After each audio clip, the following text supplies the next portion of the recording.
ਜਦੋਂ ਬੰਦੇ ਦੇ ਆਪਣੇ ਨਾਲ ਵਰਤੀ ਜਾਂਦੀ ਏ ਉਦੋਂ ਬੰਦੇ ਨੂੰ ਕਿਸੇ ਦੇ ਦੁੱਖ ਦਾ ਵੀ ਅਹਿਸਾਸ ਹੁੰਦਾ। ਬਿਲਕੁਲ। ਜਿੰਨੀ ਦੇਰ ਤੱਕ ਆਪਣੇ ਨਾਲ ਨਾ ਬੀਤੇ, ਆਪਣੇ ਉੱਤੇ ਨਾ ਗੁਜ਼ਰੇ, ਮੈਂ ਨਾ ਅਗਲੇ ਦਾ ਦੁੱਖ ਮਜ਼ਾਕ ਲੱਗਦਾ।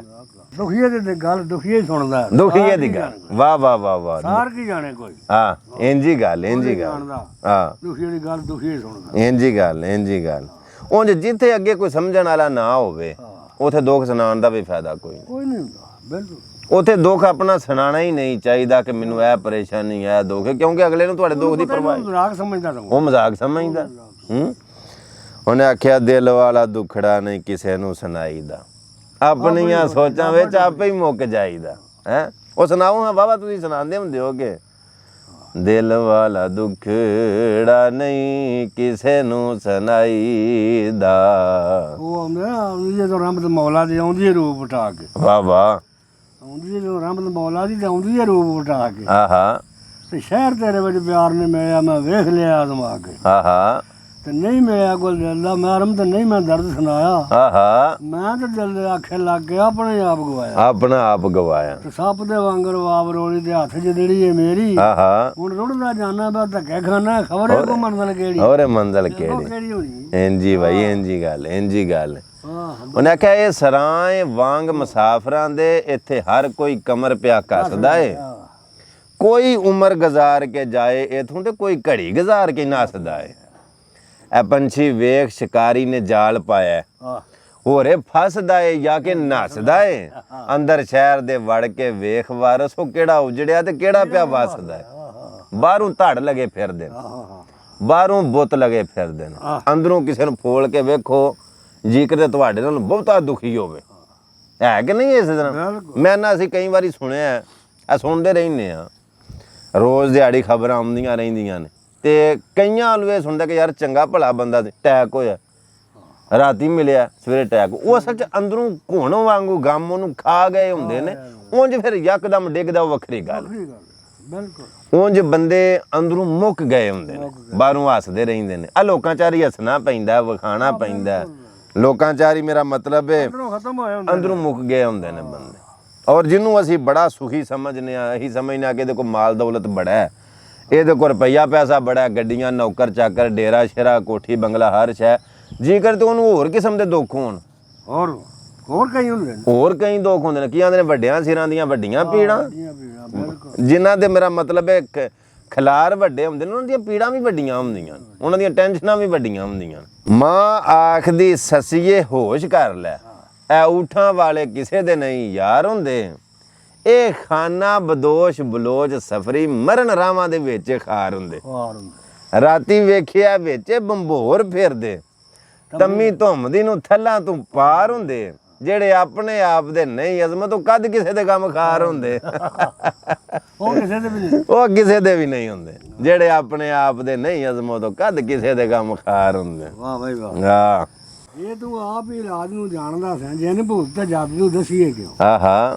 ਤੇ ਜੇ ਤੂੰ ਅੰਦਰ ਅੰਨਾ ਵੱਲੋਂ ਵੇਖਣਾ ਸੀ ਵਾਈ ਜੋਤਰੇ ਛੱਡ ਕੇ ਨਸੀਏ ਕਿਉਂ। ਜੀਓ ਬੇ। ਤੇ ਜਿਹੜਾ ਕੰਨ ਲਪੇਟ ਕੇ ਨੱਸ ਜਾਵੇ ਮਗਰ ਲੱਗ ਕੇ ਉਸ ਨੂੰ ਧਸੀਏ ਕਿਉਂ। ਆਹਾ। ਤੇ ਸੁਲ੍ਹਾ ਕੀਤਿਆਂ ਜੇਕਰ ਫਤਹ ਹੋਵੇ ਕਮਰ ਜੰਗ ਦੀ ਨੂੰ ਫਿਰ ਕੱਸੀਏ ਕਿਉਂ। ਵਾਹ ਵਾਹ ਵਾਹ। ਤੇ ਵਾਰਸ ਸ਼ਾਹ ਉਜਾੜ ਕੇ ਵਾਸਦਿਆਂ ਨੂੰ ਆਪੀ ਖੈਰ ਦੇ ਨਾਲ ਫਿਰ ਵਸੀਏ ਕਿਉਂ। ਵਾਰਸ ਸ਼ਾਹ ਉਜਾੜ ਕੇ ਵਸਦਿਆਂ ਨੂੰ ਆਪੀ ਖੈਰ ਦੇ ਨਾਲ, ਆਪੀ ਖੈਰ ਦੇ ਨਾਲ ਫਿਰ ਵਸੀਏ ਕਿਉਂ। ਇੱਥੇ ਮੈਨੂੰ ਗੱਲ ਇੱਕ ਯਾਦ ਆ ਗਈ ਅਚਾਨਕ, ਕਿ ਉਹ ਬਜ਼ੁਰਗ ਫਰਮਾਉਂਦੇ ਹੁੰਦੇ ਨੇ, ਕਦੀ ਕਦੀ ਚੌਰੀ ਮੁਹੰਮਦ ਹੁਸੈਨ ਘੁੰਮਣ ਰਹੀ ਹੋਈ, ਇਹਨਾਂ ਦੀ ਗੱਲ ਹੀ ਲੱਗਾ ਸੁਣਾਉਣ, ਕਿ ਦੋ ਮੱਝਾਂ ਇੱਕ ਖੁਰਲੀ ਦੇ ਉੱਤੇ ਬੰਨੀਏ, ਇੱਕ ਹੁੰਦੀ ਹੈ ਤਗੜੀ ਤੇ ਇੱਕ ਹੁੰਦੀ ਹੈ ਮਾੜੀ, ਦੋਵਾਂ ਨੂੰ ਇਕੱਠੇ ਪੱਠੇ ਪਾਈਏ ਤੇ ਅਗਰ ਭੇੜ ਪੈਣ ਨਾ, ਤੇ ਜਿਹੜੀ ਤਗੜੀ ਹੁੰਦੀ ਹੈ ਉਹ ਤੇ ਤਗੜੀ ਹੁੰਦੀ ਹੈ ਨਾ, ਤੇ ਮਾੜੀ ਮਾੜੀ ਹੁੰਦੀ ਹੈ, ਤੇ ਜਦੋਂ ਸਿੰਘ ਫਸ ਜਾਂਦੇ ਨੇ ਨਾ ਤੇ ਫਾਇ ਤਗੜੀ ਵੀ ਲੱਗੀ ਰਹਿੰਦੀ ਹੈ, ਪੱਠੇ ਕੀ ਖਾਸ਼ ਟੰਗੀ ਰਹਿੰਦੀ ਹੈ। ਸੋ ਇਸ ਵਾਸਤੇ ਅਗਰ ਕੋਈ ਮਾਮਲਾ ਬਣ ਜਾਵੇ, ਸੁਲ੍ਹਾ ਕੀਤਿਆਂ ਫਤਹ ਜੇ ਹੱਥ ਆਵੇ, ਕਮਰ ਜੰਗ ਦੀ ਨੂੰ ਫਿਰ ਕੱਸੀਏ ਨਾ, ਕਮਰ ਜੰਗ ਦੀ ਨੂੰ ਫਿਰ ਕੱਸੀਏ ਕਿਉਂ। ਸੁਲ੍ਹਾ ਨਾ ਮੁਕਰ ਚੰਗੇ ਹੋ ਜਾਂਦੇ। ਵਾਹ ਵਾਹ ਵਾਹ ਵਾਹ, ਜਿਉਂਦੇ ਰਹੋ। ਲਓ ਜੀ, ਮੈਂ ਤੁਹਾਨੂੰ ਕਦੀ ਕਦੀ ਆਨਾ ਹੁੰਨਾ ਕਿ ਜਿਹੜੀਆਂ ਗੱਲਾਂ ਸਾਨੂੰ ਬਾਬਿਆਂ ਕੋਲੋਂ ਵਡੇਰਿਆਂ ਕੋਲੋਂ ਲੱਭਦੀਆਂ ਨੇ, ਭਾਵੇਂ ਸ਼ੇਰਾਂ ਦੀ ਸ਼ਕਲ 'ਚ ਮਿਲਣ ਤੇ ਭਾਵੇਂ ਗੱਲਾਂ ਦੀ ਸ਼ਕਲ ਦੇ ਵਿੱਚ ਮਿਲਣ, ਇਹ ਨਸੀਹਤਾਂ ਯਾਣਿਆਂ ਕੋਲ ਬੈਠਿਆਂ ਨਹੀਂ ਲੱਭਦੀਆਂ। ਅੱਜ ਫੇਰ ਬੜੀ ਦੇਰ ਬਾਅਦ ਇੱਕ ਗੱਲ ਰਿਪੀਟ ਕਰਨ ਲੱਗਾ ਕਿ ਇੱਕ ਯਾਣਿਆਂ ਦੀ ਯਾਰੀ ਬੱਚਿਆਂ ਦੀ, ਤੇ ਇੱਕ ਜਨਾਨੀਆਂ ਦੀ ਯਾਰੀ ਬੰਦੇ ਨੂੰ ਤਬਾਹ ਕਰ ਛੱਡਦੀ, ਬੰਦੇ ਨੂੰ ਬਿਜ਼ਤ ਕਰ ਛੱਡਦੀ ਹੈ, ਰਸਵਾ ਕਰ ਛੱਡਦੀ। ਇਹ ਨਹੀਂ ਮੈਂ ਪਿਆਂਦਾ ਕਿ ਬੱਚਿਆਂ ਨੂੰ ਆਪਣੇ ਕੋਲ ਨਾ ਬਹਿਣ ਦਿਓ ਜਾਂ ਖੁਦ ਉਹੀ ਔਰਤਾਂ ਨੂੰ ਟਾਈਮ ਨਾ ਦਿਓ। ਵੇਖੋ ਅਸੀਂ ਸਾਡੀਆਂ ਮਾਵਾਂ ਭੈਣਾਂ ਫੁੱਫੀਆਂ ਦਾਦੀਆਂ ਮਾਸੀਆਂ ਨਾਨੀਆਂ ਸਾਡੀਆਂ ਮਤਲਬ ਬੱਚੀਆਂ ਮਤਲਬ ਸਾਡੀ ਫੈਮਿਲੀ, ਇਹ ਨਹੀਂ ਮੈਂ ਪਿਆਂਦਾ ਕਿ ਕਿਸੇ ਔਰਤ ਦੇ ਕੋਲ ਬਵੋ ਨਾ। ਬੜੀਆਂ ਬੜੀਆਂ ਖਾਨਦਾਨੀ ਚੰਗੀਆਂ ਔਰਤਾਂ, ਲੇਕਿਨ ਜਿਹੜੀ ਯਾਰੀ ਦੀ ਮੈਂ ਗੱਲ ਪਿਆ ਕਰਨਾ, ਲਫ਼ਜ਼ਾਂ ਗੌਰ ਕੀਤਾ ਤੁਸੀਂ ਕਿ ਬੱਚਿਆਂ ਦੀ ਯਾਰੀ ਤੇ ਜਨਾਨੀਆਂ ਦੀ ਯਾਰੀ ਬੰਦੇ ਨੂੰ ਬਿਜ਼ਤ ਕਰ ਛੱਡਦੀ ਹੈ, ਰਸਵਾ ਕਰ ਛੱਡਦੀ ਹੈ, ਬਲਕਿ ਤਬਾਹ ਕਰ ਛੱਡਦੀ। ਸੋ ਇਸ ਵਾਸਤੇ ਅਗਰ ਕੋਈ ਤੁਸਾਂ ਮੇਵਾ ਪਾਣਾ, ਕੋਈ ਗੱਲ ਸਿੱਖਣੀ ਹੈ, ਤੁਸਾਂ ਕੋਈ ਹਾਸਲ ਕਰਨਾ ਹੈ, ਤੇ ਫਿਰ ਤੁਹਾਨੂੰ ਕਿਸੇ ਵਡੇਰੇ ਕੋਲ, ਕਿਸੇ ਸਿਆਣੇ ਕੋਲ, ਕਿਸੇ ਚੰਗੇ ਜੀ ਕੋਲ ਬਹਿਣਾ ਪੈਣਾ। ਕਿਵੇਂ? ਮਿਸਾਲ ਦੇ ਤੌਰ ਤੇ ਯਾਰ, ਇੱਕ ਸ਼ਹਿਦ ਦੀ ਮੱਖੀ ਨੇ ਅਗਰ ਸ਼ਹਿਦ ਬਣਾਉਣਾ ਹੈ, ਅਗਰ ਉਹ ਬਵੇ ਦੀ ਬਨਾਵਟੀ ਫੁੱਲਾਂ ਤੇ ਪਤਾ ਆਰਟੀਫੀਸ਼ੀਅਲ ਫੁੱਲ ਮਿਲ ਜਾਂਦੇ ਨੇ, ਤੁਸੀਂ ਬਾਜ਼ਾਰਾਂ ਦੇ ਵਿੱਚ ਜਾਓ, ਦੁਕਾਨਾਂ ਤੇ ਜਾਓ ਤੇ ਉਹ ਰਵੇਲਾਂ ਜਿਹੀਆਂ ਫੁੱਲ ਜੇ ਮਿਲ ਜਾਂਦੇ ਨੇ ਜਾਂ ਗੁਲਦਸਤੇ ਫੁੱਲਾਂ ਦੇ ਪਏ ਹੁੰਦੇ ਨੇ। ਅਗਰ ਉਹਨਾਂ ਆਰਟੀਫੀਸ਼ੀਅਲ ਫੁੱਲਾਂ ਦੇ ਉੱਤੇ ਸ਼ਹਿਦ ਦੀ ਮੱਖੀ ਬਵੇ ਦੀ, ਤੇ ਤੁਸੀਂ ਖੁਦ ਦੱਸੋ ਹਾਂ ਕਿ ਭਲਾ ਉਹ ਸ਼ਹਿਦ ਬਣਾ ਲੇ ਜੀ? ਕਿਉਂ ਬਾਬਾ ਜੀ ਬਣਾ ਲੇ ਜੀ?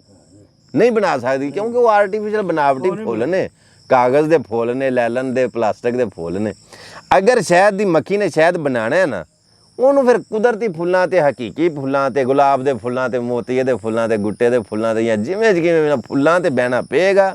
ਉਥੋਂ ਉਹ ਰਸ ਚੂਸੇਗੀ ਤੇ ਫਿਰ ਉਹ ਰਸ ਚੂਸ ਕੇ ਤੇ ਸ਼ਹਿਦ ਬਣਾਵੇਗੀ। ਅਗਰ ਤੁਸੀਂ ਵੀ ਇਹ ਗੱਲ ਚਾਹੁੰਦੇ ਹੋ ਕਿ ਸਾਡੇ ਵਿੱਚ ਵੀ ਇਹ ਖਸੂਸੀਆਤ ਪੈਦਾ ਹੋਣ, ਸਾਨੂੰ ਵੀ ਅੱਲਾਹ ਪਾਕ ਦੀ ਜ਼ਾਤ ਇਹ ਚੀਜ਼ ਦੇ ਨਾਲ ਨਵਾਜ਼ੇ, ਫਿਰ ਇਹਦੇ ਵਾਸਤੇ ਜ਼ਰੂਰੀ ਹੈ ਕਿ ਹਕੀਕੀ ਫੁੱਲਾਂ ਤੇ ਬਹਿਣਾ ਪਏਗਾ। ਆਰਟੀਫੀਸ਼ੀਅਲ ਬਨਾਵਟੀ ਫੁੱਲ ਜਿਹੜੇ ਕਿ ਮੇਰਾ ਮਤਲਬ ਕਾਗਜ਼ ਦੇ ਫੁੱਲ ਨੇ, ਉਹਨਾਂ ਦੇ ਉੱਤੇ ਅਗਰ ਤੁਸੀਂ ਬਹਿ ਵੀ ਜਾਓ, ਮਿਸਾਲ ਦੇ ਤੌਰ ਤੇ ਮੈਂ ਨਾ ਕਿਹਾ ਜਿਹੜੇ ਬਾਲ ਬਲੂੰਗੇ ਬੱਚੇ, ਅਗਰ ਇਹਨਾਂ ਕੋਲ ਜਾਣਿਆਂ ਕੋਲ ਬਹਿ ਵੀ ਜਾਓ, ਕਿੱਥੋਂ ਗੱਲਾਂ ਤੁਹਾਨੂੰ ਇਹ ਲੱਭਣਗੀਆਂ।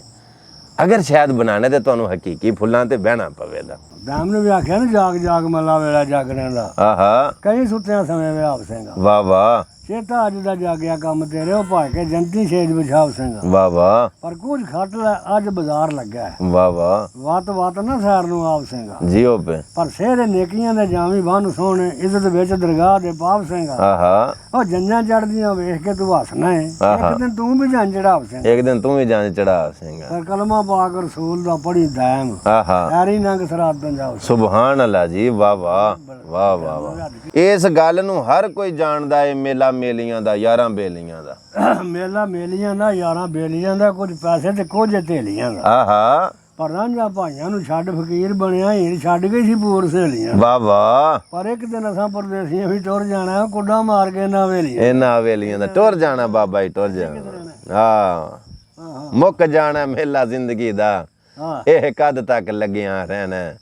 ਆ ਫਜਰ ਤੋਂ ਚੜਿਆ ਸੂਰਜ ਵੀ ਸ਼ਾਮ ਨੂੰ ਆਖਰ ਲੈਣਾ, ਤੇ ਪਹਿਲੇ ਪੈਰ ਤੋਂ ਸਿਰਫ ਦੁਪਹਿਰਾਂ ਤੱਕ। ਇਹ ਸੱਜਣਾ ਦਾ ਉੱਠਣਾ ਬਹਿਣਾ, ਅਗਲੇ ਦਿਨ ਤਾਂ ਬੇਲੀਆਂ ਨੂੰ ਅਸਾਂ ਯਾਦ ਵੀ ਕੋਈ ਨਹੀਂ ਰਹਿਣਾ। ਕਿਹਨੂੰ ਯਾਦ ਰਹਿਣਾ? ਮੀਆਂ ਸਾਹਿਬ ਆਖਿਆ ਸੀ, ਲੱਪੀ ਬੁੱਕੀ ਮਿੱਟੀ ਪਾਉਂਦੇ, ਕਰਦੇ ਢੇਰ ਉਚੇਰਾ, ਪੜ ਦਰੂਦ ਘਰਾਂ ਨੂੰ ਜਾਂਦੇ, ਪਰਤ ਨਹੀਂ ਪਾਉਂਦੇ ਫੇਰ। ਸਾਉਣ ਭਾਦਰੋਂ ਦਾ ਮਹੀਨਾ ਚੱਲਦਾ ਪਿਆ, ਤੇ ਸਾਉਣ ਭਾਦਰੋਂ ਦੇ ਬਾਰੇ ਇਹ ਆਖਿਆ ਜਾਂਦਾ ਜਿਵੇਂ ਜੇਠ ਹਾੜ ਕੁੱਖੀ ਤੇ ਸਾਉਣ ਭਾਦਰੋਂ ਰੁੱਖੀ। ਜਦੋਂ ਜੇਠ ਤੇ ਹਾੜ ਦਾ ਮਹੀਨਾ ਹੁੰਦਾ ਹੈ, ਵਿਸਾਖ ਜੇਠ ਹਾੜ, ਇਹ ਬੜੇ ਸਖਤ ਮਹੀਨੇ ਹੁੰਦੇ ਨੇ, ਲੋਵਾਂ ਚੜਦੀਆਂ ਨੇ, ਬਾਹਰ ਬੰਦਾ ਜਾਂਦਾ ਤੇ ਚੰਬੜੀ ਸੜ ਜਾਂਦੀ ਹੈ। ਤੇ ਜਿਹੜਾ ਜੇਠ ਹਾੜ ਹੈ ਇਹ ਕੁੱਖੀ, ਮਤਲਬ ਕਿ ਅੰਦਰ ਵੜ ਕੇ ਰਹੋ, ਬਾਹਰ ਨਿਕਲੋਗੇ ਤੇ ਜਿਲਦ ਸੜ ਜਾਏਗੀ। ਇਸੇ ਤਰ੍ਹਾਂ ਸਾਉਣ ਭਾਦਰੋਂ ਦੇ ਬਾਰੇ ਆਖਿਆ ਜਾਂਦਾ ਕਿ ਸਾਉਣ ਭਾਦਰੋਂ ਦੇ ਮਹੀਨੇ ਦੇ ਵਿੱਚ ਅਗਰ ਤੁਸੀਂ ਅੰਦਰ ਲੰਮੇ ਪਏ ਰਹੋਗੇ ਨਾ, ਗੱਦਿਆਂ ਤੇ ਬੈੱਡਾਂ ਤੇ ਤਲਾਈਆਂ ਪਾ ਕੇ, ਤੇ ਉਹ ਕਲੇਜਾ ਝੱਸ ਕੱਢਦਾ, ਮਤਲਬ ਕਿ ਅੰਦਰ ਗਰਮੀ ਪੈ ਜਾਂਦੀ ਹੈ, ਅੱਗ ਪੈ ਜਾਂਦੀ ਹੈ। ਅਗਰ ਸਾਉਣ ਭਾਦਰੋਂ ਦੇ ਮਹੀਨੇ ਤੁਹਾਡੇ ਕੋਲ ਇਹ ਸਹੂਲਤ ਹੈ ਵੇ, ਤੇ ਤੁਸੀਂ ਇੰਜ ਕਰਿਆ ਕਰੋ ਕਿ ਬਾਹਰ ਦਰਖਤਾਂ ਦੇ ਥੱਲੇ ਮੰਜੀ ਢਾਹ ਕੇ ਤੇ ਆਰਾਮ ਦੇ ਨਾਲ ਉੱਥੇ ਬਿਆ ਕਰੋ। ਇਹਦਾ ਕੋਈ ਸਵਾਦ ਵੀ ਵੱਖਰਾ ਹੈ। ਇੱਕ ਤਕਲੀਫ ਹੈ ਕਿ ਜਦੋਂ ਇਹ ਮੌਸਮ ਆਉਂਦਾ, ਨੀਂਦਰ ਨਹੀਂ ਬੜੀ ਆਉਂਦੀ ਹੈ ਤੇ ਮੱਖੀ ਤੇ ਮੱਛਰ ਬੜਾ ਤੰਗ ਕਰਦਾ। ਸਾਉਣ ਭਾਦਰੋਂ ਦੇ ਮਹੀਨੇ ਦੇ ਵਿੱਚ ਕੋਸ਼ਿਸ਼ ਇਹ ਕਰਿਆ ਕਰੋ ਕਿ ਨਿੰਬੂ ਪਾਣੀ, ਜਿਹਨੂੰ ਅਸੀਂ ਨਿੰਬੂ ਆਨੇ ਆ, ਲੇਮਨ ਆਨੇ ਆ, ਨਿੰਬੂ ਪਾਣੀ ਪੀਆ ਕਰੋ ਜ਼ਿਆਦਾ ਤੋਂ ਜ਼ਿਆਦਾ, ਕਿਉਂਕਿ ਇਹਦੇ ਵਿੱਚ ਪਸੀਨਾ ਬਹੁਤ ਜ਼ਿਆਦਾ ਹੁੰਦਾ, ਗੰਦੀ ਜੀ ਬਹਾਰ ਹੈ, ਪਸੀਨਾ ਆਉਂਦਾ ਨਾ ਸਾਉਣ ਭਾਦਰੋਂ ਦੇ ਮਹੀਨੇ ਦੇ ਵਿੱਚ, ਤੇ ਉਹ ਆਪਣੇ ਆਪ ਤੋਂ ਹੀ ਬੰਦੇ ਨੂੰ ਨਾ ਕਚਿਆਣ ਪਈ ਆਉਂਦੀ ਹੈ, ਐਲਰਜੀ ਪਈ ਹੁੰਦੀ, ਆਪਣੇ ਆਪ ਤੋਂ ਹੀ ਗੁੱਸਾ ਪਿਆ ਚੜਦਾ। ਸੋ ਜਿੰਨਾ ਪਸੀਨਾ ਤੁਹਾਡੇ ਜਿਸਮ ਦੇ ਵਿੱਚੋਂ ਖਾਰਜ ਹੋਣਾ, ਉਸ ਹਿਸਾਬ ਦੇ ਨਾਲ ਅਗਰ ਤੁਸੀਂ ਪਾਣੀ ਪੀਵੋਗੇ ਤਾਂ ਉਹ ਕਵਰ ਹੋ ਜਾਏਗਾ। ਤੇ ਅਗਰ ਤੁਸੀਂ ਮਿਸਾਲ ਤੌਰ ਤੇ ਪਾਣੀ ਨਹੀਂ ਇੰਨਾ ਪੀਂਦੇ, ਪਸੀਨਾ ਨਿਕਲਦਾ ਜਾਂਦਾ, ਤੇ ਉਹ ਤੁਹਾਡੇ ਵਾਸਤੇ ਬਿਮਾਰੀ ਦਾ ਸਬਬ ਬਣੇਗਾ। ਉਹ ਕੋਈ ਬੰਦਾ ਕਿਸੇ ਹਾਲ ਪ੍ਰਾਹੁਣਾ ਟੁਰ ਗਿਆ ਨਾ, ਤੇ ਉਹ ਅਗਲਿਆਂ ਨੇ ਪੁੱਛਿਆ ਬਈ ਚਾਹ ਪੀਵੋਗੇ ਕਿ ਪਾਣੀ? ਹਾਂ ਤੇ ਫਟਾਫਟ ਬੋਲ ਕੇ ਆਖਣ ਲੱਗਾ ਵੀ ਅਸੀਂ ਨਾ ਫਿਲਹਾਲ ਪਾਣੀ ਪੀਵਾਂਗੇ ਤੇ ਚਾਹ ਰੋਟੀ ਤੋਂ ਬਾਅਦ। ਯਾਨੀ ਕਿ ਤਰੇਵੇਂ ਹੀ ਸ਼ਾਮਾਂ ਪੱਕਿਆ ਕਰ ਗਿਆ ਕਿ ਹੁਣ ਮੈਂ ਪਾਣੀ ਪੀਣਾ, ਤੁਸੀਂ ਫਿਰ ਰੋਟੀ ਖਵਾਓ ਤੇ ਉਦੋਂ ਬਾਅਦ ਫਿਰ ਚਾਹ ਵੀ ਪੀਵਾਂਗੇ। ਉਹਨਾਂ ਕਿਹਾ ਹੁਣ ਪਾਣੀ ਪੀਣਾ ਤੇ ਚਾਹ ਰੋਟੀ ਤੋਂ ਬਾਅਦ। ਉਹਨਾਂ ਕਿਹਾ ਵੀ ਬੜਾ ਕੋ ਤੇਜ਼ ਨਿਕਲਿਆ, ਤਰੇਵੇਂ ਹੀ ਸ਼ਾਮਾਂ ਹੀ ਪੱਕੀਆਂ ਕਰ ਗਿਆ।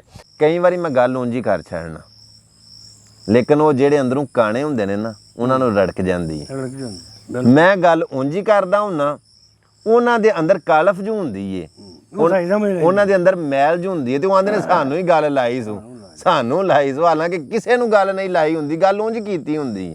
ਹਕੀਕਤ ਗੱਲ ਇਹ ਵੇ ਕਿ ਇਹ ਦੁਨੀਆ ਵਾਲੇ ਜਿਹੜੇ ਨੇ ਇਹ ਹਕੀਕਤ ਸੁਣਨਾ ਚਾਹੁੰਦੇ ਨੇ, ਲੇਕਿਨ ਆਪਣੀ ਮਰਜ਼ੀ ਦੀ ਹਕੀਕਤ ਸੁਣਨਾ ਚਾਹੁੰਦੇ ਨੇ। ਹਾਂ ਬਿਲਕੁਲ ਆਂਦੇ ਨੇ ਸਾਨੂੰ ਹਕੀਕਤ ਵੀ ਸੁਣਾਓ, ਲੇਕਿਨ ਸਾਡੀ ਮਰਜ਼ੀ ਦੀ ਮਿੱਠੀ ਮਿੱਠੀ ਹਕੀਕਤ ਹੋਵੇ, ਲੇਕਿਨ ਹਕੀਕਤ ਕੌੜੀ ਹੁੰਦੀ। ਜ਼ਿੰਦਗੀ ਦੇ ਸਫ਼ਰ ਦਰਾਜ਼ ਅੰਦਰ ਮੇਰੇ ਕਈ ਦਿਲਦਾਰ ਗਵਾਚੇ, ਹਾਂ ਬੜੇ ਨੂਰ ਗਵਾਚ ਗਏ ਅੱਖੀਆਂ ਦੇ, ਕਈ ਗੱਲ ਦੇ ਹਾਰ ਗਵਾਚੇ। ਬਿਲਕੁਲ ਕੁਝ ਨਿਖੜ ਗਏ ਸਨ ਉਰਲੇ ਹੀ ਪਾਸੇ, ਕੁਝ ਅੱਪੜ ਕੇ ਪਾਰ ਗਵਾਚੇ। ਓਏ ਮੇਰੇ ਸਾਹਾਂ ਨਾਲ ਸਾਹ ਲੈਣ ਵਾਲੇ ਮੇਰੇ ਜਿਗਰੀ ਯਾਰ ਗਵਾਚੇ। ਹੈਂ ਮੀਆਂ ਸਾਹਿਬ ਨੇ ਆਖਿਆ ਦਾਨਸ਼ੋਨਾਂ ਦਾ ਕੰਮ ਨਹੀਂ ਇੱਥੇ ਦੁਨੀਆ ਉੱਤੇ ਚਿੱਤ ਲਾਣਾ। ਆਹਾ ਇਸ ਵਹੁਟੀ ਨੇ ਸਾਹ ਖਸਮ ਕੀਤੇ ਤੇ ਜੋਸ਼ ਕੀਤਾ ਸੋ ਹੀ ਖਾਣਾ। ਵਾਹ ਵਾਹ ਵਾਹ ਵਾਹ ਵਾਹ। ਇਹ ਵਹੁਟੀ ਨਿਤ ਬਣ ਬਹਿੰਦੀ ਹੂੰ ਤੇ ਬੁੱਢੀ ਹੋਈ ਨਹੀਂ ਇਹ ਦਿਸਦੀ। ਆਹਾ ਹਰ ਇੱਕ ਨਾਲ ਕਰਦੀ ਇਹ ਗੱਲਾਂ ਤੇ ਨਹੀਂ ਮੁਹੰਮਦ ਕਿਸੇ ਦੀ। ਨਹੀਂ ਮੁਹੰਮਦ ਕਿਸੇ ਦੀ, ਇੰਜ ਹੀ ਗੱਲ ਨੇ। ਇਹ ਦੁਨੀਆ ਇੱਕ ਮੁਸਾਫਰ ਖਾਨਾ ਹੈ, ਖਾਨਾ ਕੋਈ ਆਵੇ ਕੋਈ ਜਾਵੇ। ਕਿਹਦੀ ਜਾਈ ਮੁਹੰਮਦ ਬਖਸ਼ਾ ਇੱਥੇ ਪੱਕੇ ਡੇਰੇ ਲਾਵੇ। ਕੇ ਡੇਰੇ ਲਾਵੇ। ਹੈਂ ਹਾਂ ਇੱਥੇ ਕਿਸੇ ਨਹੀਂ ਇੱਟ ਲਵਾਈ ਬਾਬਾ ਜੀ, 2 4 नहीं, फकत एक ही दिखा दो जो शख्स बाहर से भी हो अंदर जैसा। ਹਾਂ बाबा जी सुन के मुश्किल पई ते खुलियां अखां, ਐਵੇਂ ਹੀ ਭੁੱਲ ਸੀ ਕਿ ਯਾਰ ਬੜੇ ਨੇ। ਹੈਂ ਐਵੇਂ ਹੀ ਭੁੱਲ ਸੀ ਯਾਰ ਬੜੇ ਨੇ। ਪੁੱਤਰ ਜੰਮਦੇ ਰੱਖੀਏ ਵਿੱਚ ਕਬਜ਼ੇ, ਧੀ ਭੈਣ ਦੇ ਲਾਡ ਲਡਾਈਏ ਨਾ, ਚੋਰ ਯਾਰ ਦਾ ਨਾਂ ਵਸਾ ਖਾਈਏ ਤੇ ਜੁਵੇਬਾਜ਼ ਨੂੰ ਕੋਲ ਬਿਠਾਈਏ ਨਾ। ਵੀਰ ਹੋਣ ਤੇ ਵੈਰ ਵਿਆਜ ਲਈਏ, ਨਹੀਂ ਤੇ ਸੁੱਤੀਆਂ ਕਲਾ ਨੂੰ ਜਗਾਈਏ ਨਾ। ਵਾਰਸ ਸ਼ਾਹ ਇਸ ਪੰਛੀ ਨੇ ਉੱਡ ਜਾਣਾ, ਖਾਲੀ ਪਿੰਜਰੇ ਯਾਰ ਲਟਕਾਈਏ ਨਾ।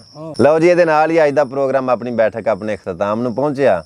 ਮੈਂ ਤੇ ਚੌਧਰੀ ਮੁਹੰਮਦ ਹੁਸੈਨ ਘੁੰਮਣ ਸਾਹਿਬ ਬੈਠੇ ਸਾਂ ਤੇ ਮੈਂ ਆਖਿਆ ਅੱਜ ਤੁਹਾਡੀ ਖਿਦਮਤ ਦੇ ਵਿੱਚ ਕੁਝ ਅਸੀਂ ਗੱਲਾਂ ਪੇਸ਼ ਕਰਨੇ ਆ। ਅਗਰ ਪ੍ਰੋਗਰਾਮ ਚੰਗਾ ਲੱਗੇ ਤੇ ਆਪਣੀ ਰਾਏ ਦਾ ਇਜ਼ਹਾਰ ਜ਼ਰੂਰ ਕਰਿਆ ਕਰੋ, ਕਮੈਂਟਾਂ ਦੇ ਵਿੱਚ ਦੱਸਿਆ ਕਰੋ ਕਿ ਗੱਲ ਕਿਵੇਂ ਦੀ ਲੱਗੀ ਹੈ। और चंगा लगे प्रोग्राम तो अगे शेयर लाजमी कराया करो, लाइक कराया करो। और अवैस घुमन सियालकोटी मेरे यूट्यूब चैनल का नाम, अवैस घुमन सियालकोटी मेरे पेज का नाम, और अवैस अहमद घुमन ये भी मेरे फेसबुक का पेज मेरा ही है। इन्हों लाइक कर लो, फॉलो कर लो। इंशाअल्लाह तुहानूं डेली नवीं तो नवीं वीडियो वेखण नूं मिलदियां रहणगीਆਂ। अपना बड़ा सारा ख्याल रखियो। अल्लाह सोहणे दे वाले सलाम आखिरी वसलाम आखिरी।